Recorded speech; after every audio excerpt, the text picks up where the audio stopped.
Good morning everyone. আপোনালোকক মই এটা কথা কৈ থৈ দিওঁ, SSC GDৰ যিখিনি ল'ৰা ছোৱালী এক্সাম দিছে বা ইন ফিউচাৰ এক্সাম দিব, সেইখিনি ল'ৰা ছোৱালীৰ বাবে কৈ দিওঁ, এক্সামৰ আগতে হওক বা পিছতে হওক, ৰিজাল্ট দিয়াৰ আগতে হওক বা ফিজিকেল দিয়াৰ আগতে হওক, বিভিন্ন ধৰণৰ ফেক নটিফিকেশ্যন, বিভিন্ন ধৰণৰ ফেক লিংক বহু ল'ৰা ছোৱালীয়ে শ্বেয়াৰ কৰে, ক্ৰিয়েট কৰে।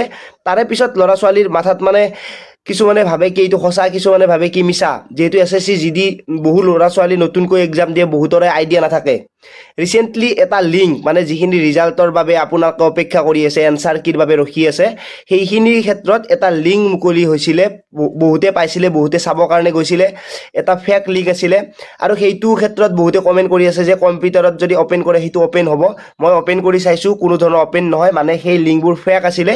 আৰু এই দুদিনৰ ভিতৰতে আপোনালোকৰ এনচাৰ কি দিব, টেনশ্যন ল'ব নালাগে। এনচাৰ কি যেতিয়া আহি যাব, এনচাৰ কিত আপোনালোকে কিমানটা শুদ্ধ কৰিছে, কিমান নাম্বাৰ পাব, বা আপোনাৰ ভুল হোৱাখিনি মাইনাছ কৰি কিমান নাম্বাৰ পাব, সেইটো আপোনালোকে গম পাব।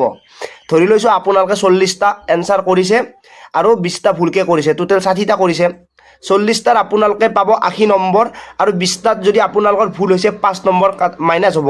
গতিকে আপোনালোকে টোটেল মাৰ্কছ পাব 75।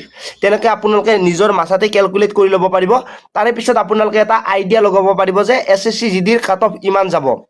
আৰু মই এইখিনিতে এটা কথা কওঁ, কাট অফটো আমি এতিয়াতে ক'ব নোৱাৰোঁ বা কোনেও ক'ব নোৱাৰে। কিন্তু আপোনালোকে যদি ফিজিকেল দিব বিচাৰে, তেতিয়াহ'লে প্ৰতিটো কাষ্টৰে প্ৰায় 60 মাৰ্কছ 30-31টা কুৱেশ্যন সম্পূৰ্ণ শুদ্ধ হ'ব লাগিব। কিন্তু এইখিনিতে কৈ দিওঁ, যদি কাট অফৰ ওচৰে পাজৰে আপোনালোকে ফিজিকেল দিব পায়, তেতিয়াহ'লে ফাইনেল পোৱাৰ চান্স অলপ কম থাকে। কাৰণ যিটো কাট অফ যায় সেইটোৰ ওপৰত আৰু 8জনকৈ ল'ৰা থাকিব, তেতিয়াই ফিজিকেল দিব পাব। ফিজিকেল প্ৰায় আমাৰ অসমত 90% ল'ৰা ছোৱালীয়ে পাছ কৰে, 10%হে ফেইল কৰে। সেই 90%ৰ যিখিনি নাম্বাৰ বেছি থাকে তেওঁলোকে মেডিকেল দিব পাব। এতিয়া যিখিনি ৰিজাল্টৰ বাবে আশা কৰি আছে, অপেক্ষা কৰি আছে, তেওঁলোকক কওঁ, যেতিয়া আপোনালোকে কেলকুলেট কৰিব, তেতিয়া আপোনাৰ নাম্বাৰবোৰ কমেণ্টত জনাই যাব। তেতিয়া কাট অফটো ওলাব অলপ ইজি হ'ব। তাৰে পিছতহে আপোনালোকৰ এক্সট্ৰা মাৰ্কটো এড হ'ব। কিন্তু যিটো ৰিজাল্ট দিব তাতে আপোনালোকৰ নাম থাকিলে আপোনালোকে ফিজিকেল দিব পাব। আৰু নৰ্মেলাইজেশ্যন যাৰ ক্ষেত্ৰত নাম্বাৰ বাঢ়িব তেওঁলোকৰ বাবে প্ৰফিট। কিছুমান শ্বিফ্ট হিচাপত নাম্বাৰ বাঢ়ে বা কিছুমানৰ যদি এনচাৰ এটেম্প কৰা হিচাপত বাঢ়ে। কেনেকৈ বাঢ়ে সেইটো আপোনালোকে বা আমি ধৰিব নোৱাৰোঁ। যিয়ে নহওক, যদি নৰ্মেলাইজেশ্যন নাম্বাৰ বাঢ়ি যায়, তেতিয়াহ'লে এইটো ক্ষেত্ৰত লাভ হ'ব ফিজিকেলত আপোনালোকৰ যদি কাট অফতকৈ বেছি থাকে।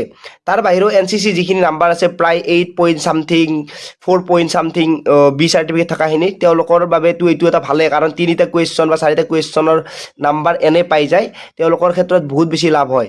ভিডিঅ'টো সকলোকে শ্বেয়াৰ কৰি দিব নাপাহৰিব। যেতিয়া এনচাৰ কি আহিব আপোনালোকক জনাম, কিন্তু এতিয়ালৈকে বৰ্তমান এনচাৰ কি অহা নাই। এইটো ফেক আছিলে বা এইটো নটিফিকেশ্যন যিটো লিংক আছিলে সেইটো মিছা হয়। গতিকে আপোনালোকৰ বাবে অৰিজিনেল যেতিয়া লিংক আহিব, সেইটো মই আপোনালোকক আপডেট দি দিম। ভিডিঅ'টো সকলোকে শ্বেয়াৰ কৰি দিব নাপাহৰিব। আজিলৈ পুনৰ লগ পোৱাৰ আশাৰে মই জিতুমণি। জয় আই অসম।